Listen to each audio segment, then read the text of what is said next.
Hai guys, kembali lagi bersama gua Nathan Cheng di Cheng Studio. Sebelum gua mulai intro, my name is Nathan Cheng.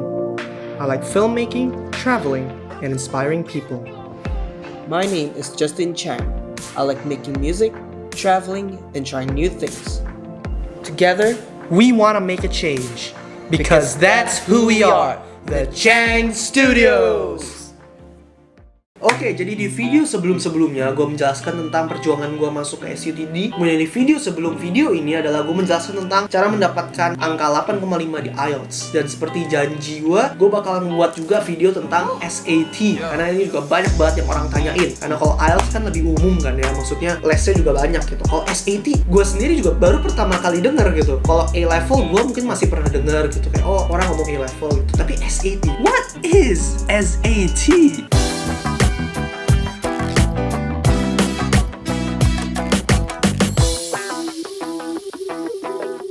Oke, jadi SAT adalah singkatan dari Scholastic Aptitude Test. Nah, perbedaannya dari A-level itu, kalau A-level itu kan basisnya juga di Eropa kan, di A-level tuh Cambridge, pokoknya Eropa lah pokoknya. Nah, kalau SAT itu basisnya College Board yang ada di Amerika. Nah, bedanya apa? Sebenarnya dua-duanya tuh buat mengetes kemampuan kita selama kita 12 tahun sekolah, ya dari SD sampai sekolah menengah ke atas ya. Kita pokoknya dites gitu, seberapa kita udah belajar, seberapa jauh kita udah belajar. Dan pelajarannya tuh banyak banget, both in A-level dan SAT. Tapi karena gua akan ngebahas tentang SAT doang, gua akan nggak terlalu banyak bahas tentang A-level. Karena gua sendiri juga, gua nggak pernah lewatin A-level. Gua cuman les, dan les pun itu cuman 2 minggu doang buat tes masuk NTU. Dan ya seperti itu. Nah, kalau untuk SAT, itu juga pelajarannya itu banyak banget. Jadi itu sebuah tes yang digunakan, seperti yang gua bilang. Pelajarannya itu banyak banget. Maksudnya pelajaran itu banyak banget apa? Ya kalian mau tes math? Ada. Kalian mau tes physics? Ada. Chemistry, biology? Ada. Bahkan bahasa-bahasa aneh sampai dari bahasa Prancis sampai bahasa Yahudi pun itu ada di SAT. Serandom itu guys, SAT. Nah, kalau gua waktu itu disuruh ngambil SAT Subject Test. SAT Subject Test itu apa? Kalau SAT biasa, itu biasanya kalian mesti ngambil paket gitu. Jadi kalau misalnya kalian mau SAT biasa, itu paketnya tuh biasanya matematika, jurusan yang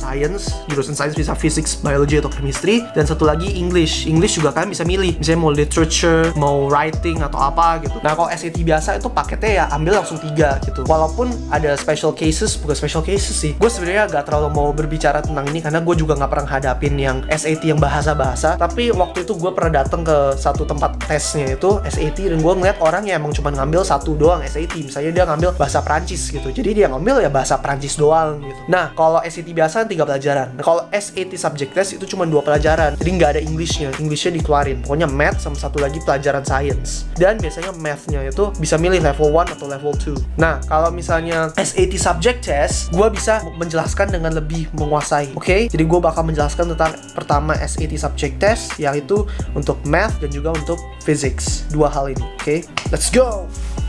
Oke, ngomong-ngomong tentang SAT Subject Test. SAT itu jarang banget kalian ketemu tempat lesnya di Jakarta maupun di Indonesia. Setahu gue tuh cuma kayak 1-2, dan itu pun karena gue tinggal di Jakarta Utara, kebanyakan tuh adanya di Jakarta Selatan, jadi jauh banget. Dan jarang banget kalian bisa menemukan tempat les SAT, apalagi yang qualified atau yang bagus. Jadi emang cukup susah buat belajar SAT ini. Waktu itu gue menghadapi SAT untuk Math level 2 dan juga Physics. Susunan untuk SAT itu tesnya itu biasanya pilihan ganda, dan mereka tuh di semua pelajaran itu diwaktuin cuma 1 jam doang, 1 hour. Dan kalian harus menjawab pilihan ganda yang jumlahnya banyak banget. Math level 1 dan level 2 itu dua-duanya itu ada 50 pilihan ganda, sementara Physics itu ada 75. Dan kalau misalnya Chemistry itu ada 100, tahu gue beneran gila banget sampai 100. Nah, pertanyaannya pasti kayak, Kak, kalau mau dapet nilai sempurna, apakah harus semuanya dijawab gitu baru dapet nilai sempurna? Jawabannya enggak harus. Jadi kalian nggak harus jawab semua pertanyaannya, semua pilihan gandanya buat kalian dapat angka sempurna. Tapi susunannya atau cara menilai di SAT itu, mereka tuh setiap kali kita dapat satu pilihan ganda yang benar, yaitu 1 poin buat kita. Kalau misalnya kita nggak jawab, itu 0. Jadi nggak dikurangin, nggak ditambahin juga. Tapi kalau kita salah, dikurangin setengah.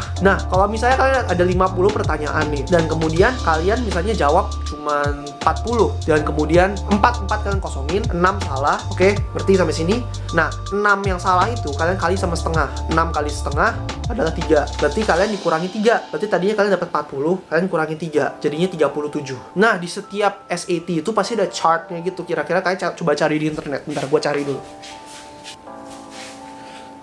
Oke, gue cari dulu sebentar. Kalau tadi berarti jadinya kalian 40 dikurangi 3 menjadi 37. Artinya kalian cuma dapat 37. Kalian dapat 720. Itu untuk yang 50 pertanyaan. Kalian bisa coba cari, lihat di internet ya. Mungkin susah ngeliatnya. Ya seperti yang table-table kayak gitulah. Jadi misalnya kalian dapat 37 dari 50, itu conversion itu jadi 720. Masih belum 750 seperti syarat SUTD. Jadi ya emang dapat 750 itu susah banget guys. Nah, kalau misalnya udah seperti itu, nilai sempurna kalau di SAT itu adalah 800 untuk satu subjeknya ya. Misalnya physics ya, angka sempurnanya 800, math juga 800 gitu. Tapi pilihan gandanya banyak dan conversionnya udah beda-beda gitu. Misalnya kalian dapat 37 di physics dan kalian dapat 37 di math, ya beda gitu conversionnya. Nah, sekarang kita ngomongin gimana caranya kita dapat nilai yang bagus. Nilai yang bagus itu seberapa kalau di SAT dan gimana caranya? Nilai yang bagus kalau di SAT, setahu gua banyak universitas itu biasanya tuh yang bagus-bagus ya. Bahkan kayak Ivy League gitu, levelnya udah Ivy League itu biasanya tuh butuhnya 700 atau 750 ke atas. Jadi emang tuh syaratnya tuh tinggi banget, dan kalau kalian dapat perfect score, wow, itu unbelievable, berarti kalian jago banget. Dan kalau dapat di bawah itu biasanya sih tolerable-nya itu buat universitas mungkin nggak sampai selevel Ivy League. Tolerable-nya mungkin 650 sampai 750. Di bawah itu ya it's useless. Gak bakal dipakai karena nilainya kalau jelek buat apa kalian pamerin gitu. Ibaratnya kalian dapat nilai, aku dapat nilai matematikanya 40 gitu. Itu bukan sesuatu yang bisa dibanggakan gitu. Kalau kalian dapat 80 ke atas kan bisa dibanggakan gitu. Tapi kalau kalian dapat 40 itu bukan sesuatu yang bisa dibanggakan. Jadi kalian ngambil SAT tidak membuktikan kalau kalian, artinya kalian bisa langsung masuk ke semua universitas gitu, karena bukti kalian udah ngambil SAT, tapi dilihat dari nilainya gitu. Jadi itu bukan sesuatu yang bisa dibanggakan, kecuali kalau kalian dapat nilai bagus. Oke, sekarang kita ngomongin tentang gimana cara dapat nilai bagus. Personally, gua adalah orang yang 2 kali ngerjain SAT dan nilainya nggak terlalu bagus. Jadi bukannya gue ngomong jangan ikutin tips trik gue, tapi belajar dari kesalahan gue ya guys. Belajar dari kegagalan gue, semoga kalian tidak jatuh atau masuk ke dalam kegagalan yang sama. Oke, kita ngomongin tentang tips and trick. Oke, jadi ngomongin tentang tips and triknya, kalau kalian mau belajar SAT itu ya kalian harus beneran mendalami pelajarannya. Misalnya kayak mathematics ya kalian pelajari secara mendalam mathematics, physics ya kalian pelajari secara mendalam physics. Tapi biasanya kalau di SAT itu pelajarannya itu ya pelajaran dari kelas 10 sampai kelas 12. Jadi nggak bakal melebihi gitu sampai kayak kuliah gitu, nggak sampai kayak gitu. Pokoknya kalian pelajari secara mendalam. Kesalahan gue adalah sebelum gue mulai belajar SAT, gue sebenarnya sama sekali malas banget belajar fisika, karena kan gue mengikuti kurikulum nasional. Jadi setiap kali gue belajar fisika ya gue cuman asal hafalin rumus doang, habis itu pas di ujian ya gue tinggal masukin rumus doang. Tapi di SAT nggak kayak gitu, karena kalian juga harus bisa mengaplikasiin teorinya gitu. Jadi banyak teorinya juga, nggak cuman sekedar kalian hafalin rumus. Kalau kalian cuma hafalin rumus doang, trust me, you won't succeed, nggak akan bisa lewat gitu. Dan kalian perlu pelajari secara mendalam dengan serius gitu, dan kalau bisa persiapan itu paling penting. Karena waktu kemarin gue SAT, persiapan gue tuh cuma 2 minggu terus-terusan gitu. Jadi kayak 2 minggu tes SAT, nunggu hasil gak bagus, habis itu latihan lagi 2 minggu lagi. Dan 2 minggu ini beneran gila banget, karena gue juga harus sambil sekolah kan, dan gue banyak bolos sekolah gitu akhirnya, jadi gara-gara buat belajar kayak gitu. Dan belajarnya juga 2 minggu itu mepet banget gitu. Jadi ibaratnya udah overload nih otak gitu.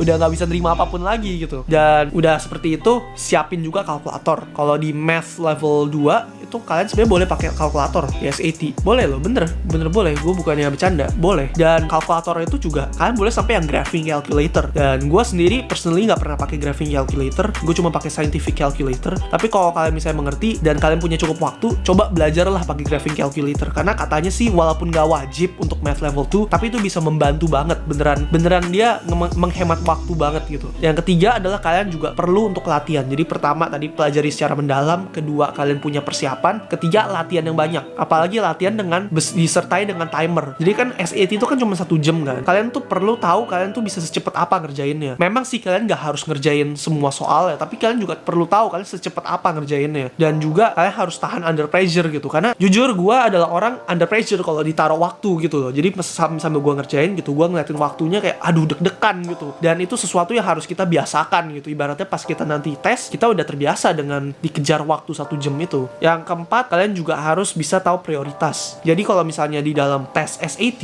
itu nggak ada tuh, misalnya kalian udah ngerjain pekerjaannya udah setengah jalan gitu, kasih poin lah setengah, nggak ada kayak gitu. Karena kan sistemnya pilihan ganda, semua nilainya itu sama. Jadi kalau misalnya ada soal yang susah dan ada soal yang gampang, nilainya sama-sama 1. Jadi kalau misalnya kalian ngerjain pilihan ganda, cobalah kalian kerjain misalnya, oke ini gampang, kerjain. Begitu kalian kelihatan susah, skip dulu tapi buletin. Jadi ibaratnya kalian setelah selesai sampai ke paling belakang, kalian bisa balik lagi ke soal-soal yang sulit dan kalian kerjain gitu. Ibaratnya kalian udah mengerjakan semua soal-soal yang mudah dulu. Ibaratnya kita kumpulin poin dulu, baru habis itu kita coba kerjain yang susah-susah. Karena sayang kalau kalian terlalu banyak kerjain di soal yang susah, terus kalian malah miss soal-soal yang gampang dan akhirnya kalian malah kekurangan poin gitu. Dan saran kelima adalah buku. Jadi emang penting banget buat kalian cari latihan. Sebenarnya buku tuh banyak banget, di internet juga ada banyak ebook, tapi gue sih lebih nyaman kalau baca lewat buku ya. Kalau lewat ebook tuh agak pusing dan agak susah ngerjainnya. Nah, kalau buku-buku yang gue beli itu, gue beli Kaplan, cukup membuat gue mengerti lah. Ibaratnya gue bisa belajar banyak dari ini, apalagi yang physics. Tadinya gue beneran blank sama physics, tapi sekarang gue udah mulai mengerti. Bahkan sampai kayak tips-tips gimana cara kita biar gak stres gitu, biar kita pemanasan dulu sebelum mulai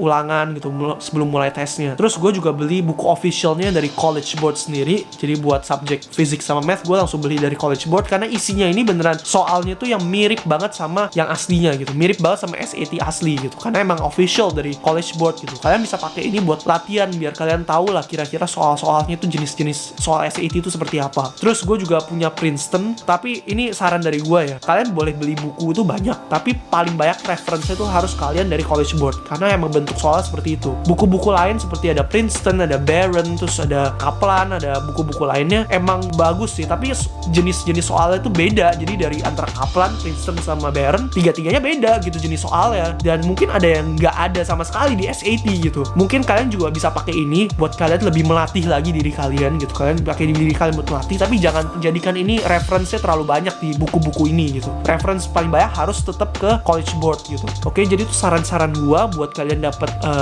bisa mengerjakan SAT dengan nilai yang mungkin memuaskan. Semoga ini dapat membantu guys, dan maaf kalau misalnya gua di sini aja, gua sebenarnya nggak bagus dapat SAT-nya, tapi gue cuma mau sharing ke kalian gimana cara gue belajar SAT dan kesalahan-kesalahan yang harus kalian hindari saat gue belajar SAT. Oke? Semoga ini dapat membantu. Kalau kalian masih bingung, silahkan komentar di bawah. Dan setelah video ini mungkin gue bakal upload video 14 hari karantina gue. Jadi gue sekarang lagi karantina di Singapura. Jadi gue belum masuk sekolah, belum masuk kuliah, tapi gue masih di karantina di hotel. Dan jangan lupa untuk subscribe, like, share guys, karena gue akan update dengan video-video baru lagi. Oke? Don't forget, change starts from you. Yes, you. Woo! Bye! Woo!